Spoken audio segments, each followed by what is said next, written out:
Salut JC. Salut Niki.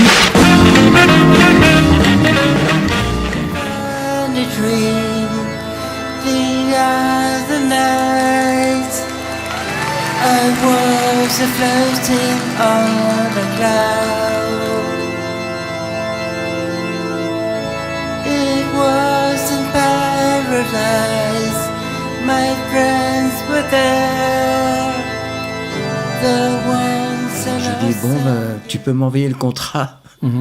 Je reçois le contrat 2 jours après. Je fais lire par un avocat. Et l'avocat me dit, surtout ne signez pas, parce qu'il y a plein de clauses qui ne vont pas, du genre, si vous ne vendez pas tant de disques, vous allez rembourser les frais de studio, etc. Il y avait déjà des malfaisants, déjà. Ah oui, déjà. Oui. Donc j'appelle François Bernem et je lui dis, François, est-ce qu'on peut se voir pour certaines clauses? Et au téléphone, il me dit, non, Scan, c'est ça ou rien.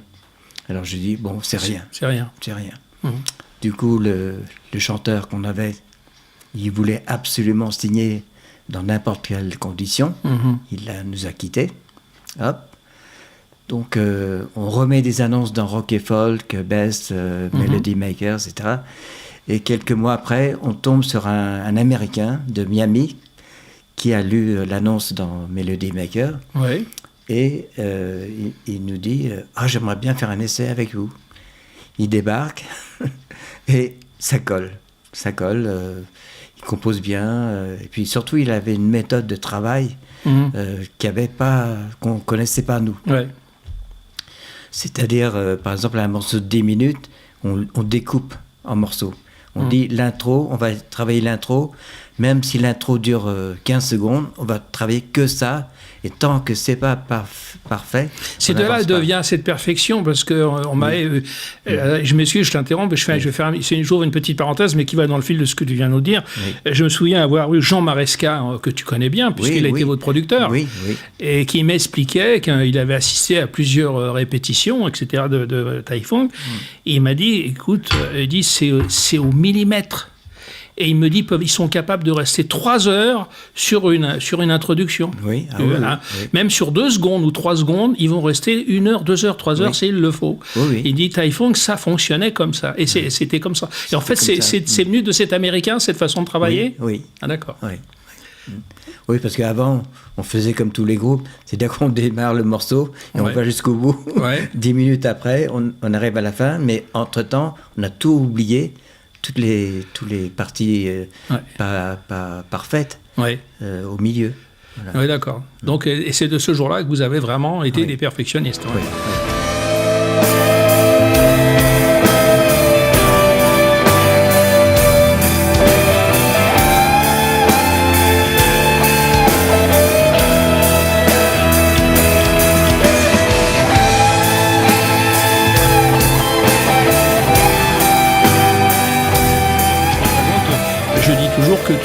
Ou le Mozart, ou le Wagner, ou le Beethoven, rock, pop rock. Comment on peut qualifier ta musique? Rock progressive, comment tu la qualifierais? À l'époque, on était catalogué rock progressif. Mais comme on aimait aussi les tubes, comme When a Man Loves a Woman, White a Shade of Pale, on essayait aussi de faire un morceau qui puisse passer dans les radios ou les télés. Ça, c'était rhythm and blues un peu. Pas vraiment, non. Non, c'était des morceaux, disons, accessibles au grand public. Oui, mais toi, tu as du mal à la classer, par contre. Tu vois. Oui, tu vois. Oui, c'est vrai. Oui, c'est vrai que c'est difficile. C'est difficile, hein. Non, mais je fais exprès parce que moi-même, des fois, je suis un petit peu perdu quand on me parle de rock progressif, pop rock, etc. Et des fois, j'ai du mal à qualifier. Et pour ça, là, j'ai un grand spécialiste devant moi, donc je lui pose la question, mais là, j'arrive à le coller. Disons que, regarde Sister Jane. Bon. Ah bah c'est pas du rock, ça. Oui, avec le recul. Non, c'est pas du rock. C'est pas du rock progressif. Non. Voilà. C'est pop. Oui, c'est pop. C'est pop. Voilà, tout simplement, c'est pop. Mais quand on fait un morceau entre guillemets simple, derrière, il se passe plein de choses. Pour un musicien, quand il écoute, il dit ils ont fait ça. Ouais. Mais c'est vraiment pas perceptible pour le grand public, mais perceptible pour les musiciens. Ouais. Et ça, ils aiment.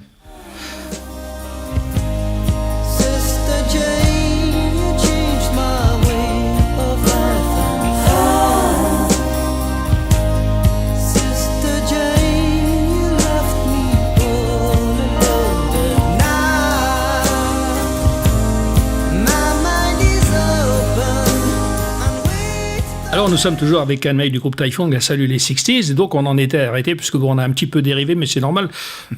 Moi je suis un petit musicien amateur, Akan est un professionnel, mais bon, justement, je profite de l'occasion pour lui poser des questions.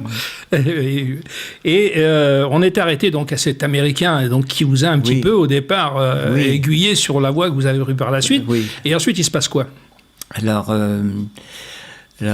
on commence à bien répéter avec lui, et un jour, il vient me dire, écoute Can, j'ai mon groupe de Miami qui veulent débarquer en France, parce que là-bas, il y a tellement de groupes qu'ils ont du mal à percer.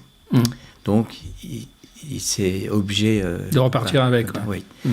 Et rebelote, on remet des annonces, rock et folk, best, melody maker, et un soir, Jean-Jacques est arrivé grâce à des amis communs. Voilà.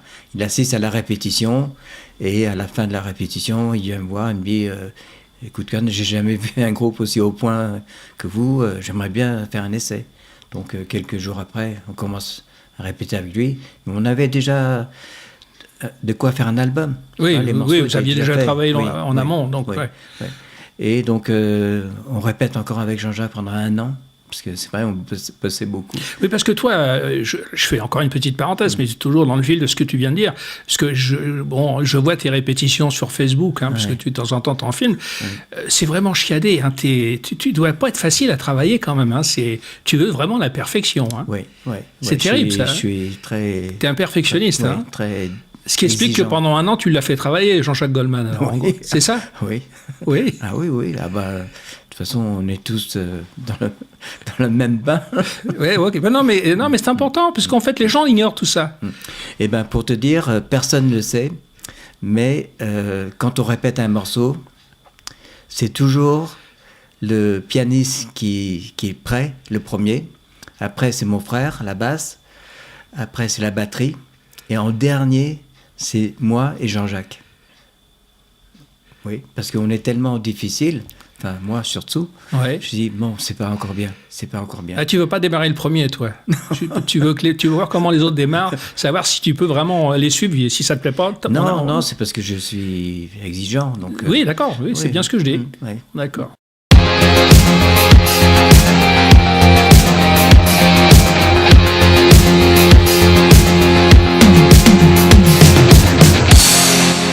D'accord. Alors donc Jean-Jacques Goldman rentre dans le groupe, et ça, on parle de quelle année? 72. 72, d'accord. Et l'aventure avec Jean-Jacques Goldman, elle dure combien de temps? En fait, ça a duré... On a fait les 2 premiers albums. Oui. Après le 2e album, il nous a écrit comme quoi il voulait quitter le groupe. Donc... c'est vrai que les autres musiciens, ils n'étaient pas contents. Hein. Oui, ça, personne ne sait. Mais ils étaient vraiment très fâchés. Et donc, on a dû chercher un autre musicien. Et on remet des annonces.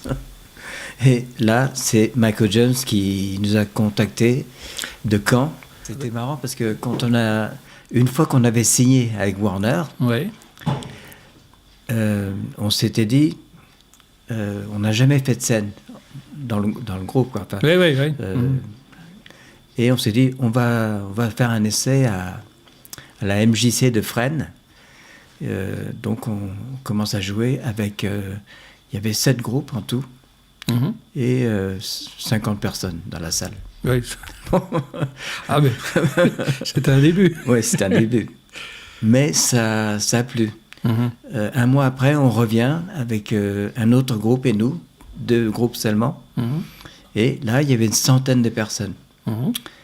Et 1 mois après, on a joué à la cité universitaire d'Antony, où il y avait une salle un peu comme le Palais des Sports. Oui. Un petit dôme. Un dôme, ouais. Et là, il y avait 700 personnes et on était tout seuls. Et là, on a demandé à la maison de disques de venir nous écouter sur scène. Et là, ils ont compris, quoi. Ils ont dit, bon, eux, ils sont prêts. Et c'est comme ça que ça a démarré la finale. Oui, voilà. oui. Et Goldman, c'est lui, il était là aussi. Oui. Pour moi, c'est un scoop, mais peut-être pas pour d'autres. Je savais pas que Michael John était il vivait en France, alors déjà à l'époque. Oui. Ah Michael John, Parce qu'il est de quelle origine? Je crois qu'il était anglais, non? Non, il est gallois.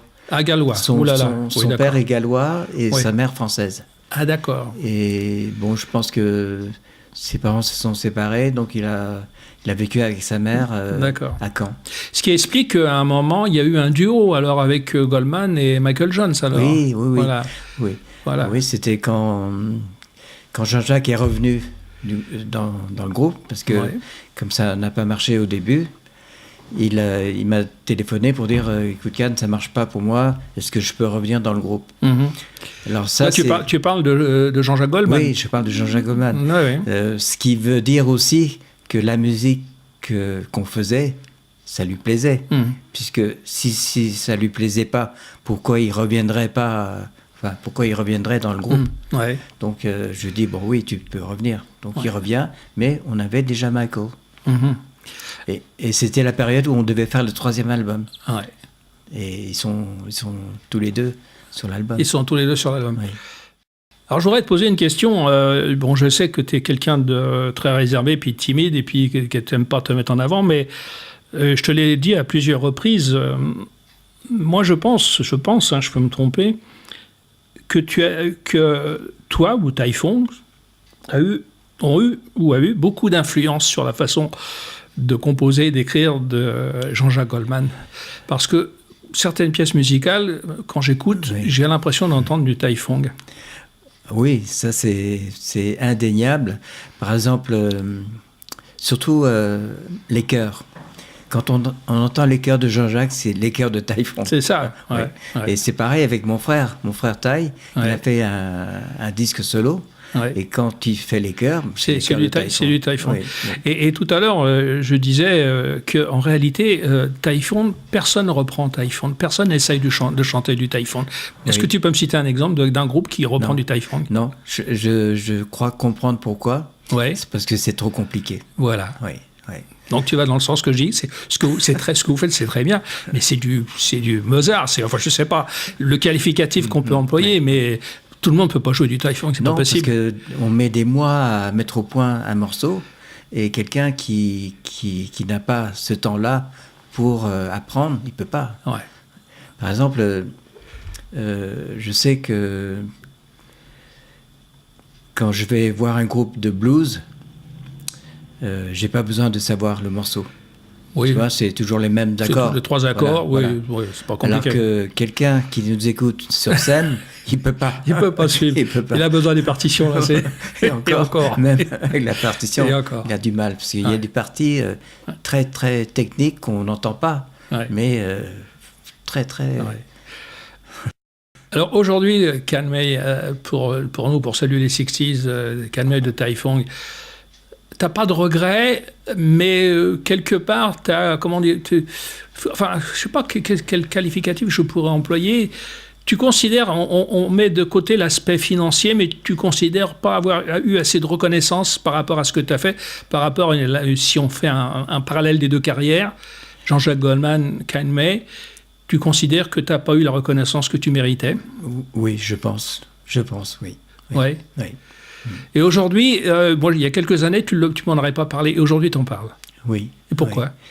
Alors, je pense que, avec le recul, là, on prépare le prochain album. Oui, on va en parler. Et donc, oui, je pense que on méritait plus de reconnaissance. En fait, tu vis une forme de frustration. On peut dire ça, oui. Ouais. C'est pour ça d'ailleurs que je voulais faire cette émission avec toi, parce que j'ai senti à travers tes propos, qui étaient très soft, très diplomates, j'ai senti que vraiment tu étais agacé, c'était le terme que j'ai employé, mais bon, qui était un terme gentil, pour pas dire autre chose.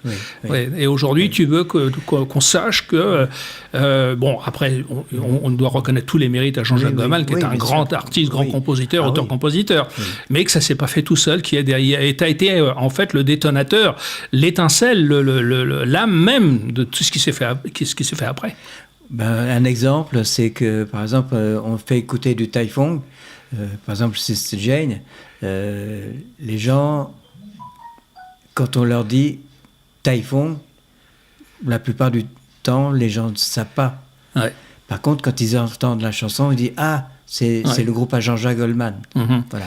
Ouais. Mais il n'y a pas longtemps, j'ai rencontré quelqu'un, je disais, tiens, j'ai rendez-vous, quelqu'un de jeune d'ailleurs, oui, jeune, une quarantaine d'années à peine, et je lui dis, bah tiens, je vais rencontrer Calmé de Taifong. Et j'ai dit, vous êtes trop jeune, vous ne connaissez pas? Ah, mais si, je connais Taifong. C'est incroyable. Hein. Les gens, le nombre le follower, comme on dit maintenant, c'est un mot à la mode que vous pouvez avoir, et je suis certain que tu ignores le nombre de fans que vous avez encore. Oui, je pense qu'on a des fans qui connaissent bien les morceaux. Hein. Ouais. Sur Facebook, j'ai remarqué, il y en a qui connaissent même mieux que moi. Ouais.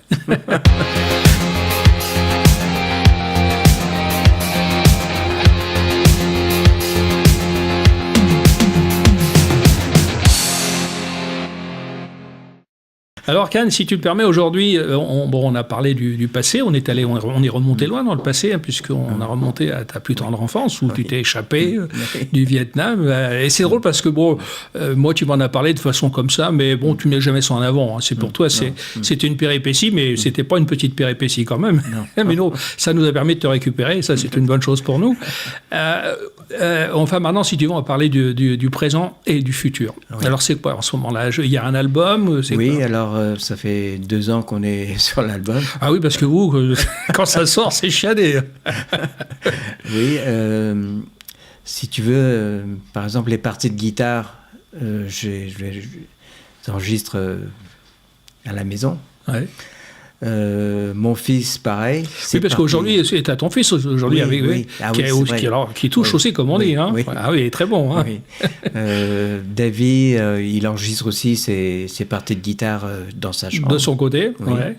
Le batteur, il a une ferme du côté de Valenciennes. Ouais. Et il a son studio d'enregistrement, donc il enregistre toutes les parties de batterie chez lui. Ouais. Et même, il peut enregistrer n'importe quel instrument. Oui. Là-bas.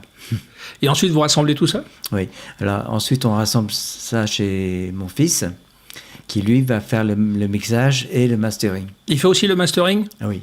Oui. Parce que là, moi, je ne suis pas un grand spécialiste, et bon, c'est pas évident de comprendre, mais le mastering, c'est sans doute, je ne vais pas dire le plus important, mais c'est très important. C'est très important. C'est très important. C'est, par exemple, quand tu as 10 chansons sur un CD, tu as des chansons qui sont enregistrées, par exemple, tel mois, et d'autres chansons un autre mois. Ouais. Donc il faut équilibrer toutes les chansons, que ce soit grave, médium, aigu. Les tonations, c'est pas les mêmes, donc il faut les rééquilibrer. Voilà, ouais.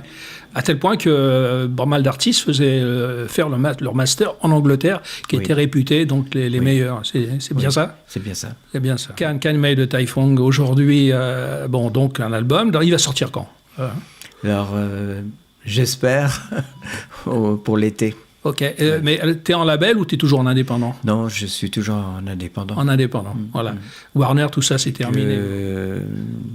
C'est pas évident pour n'importe quel artiste d'aller jusqu'à maintenant. Oui, absolument. Surtout ceux qui ont commencé en 75. Ouais.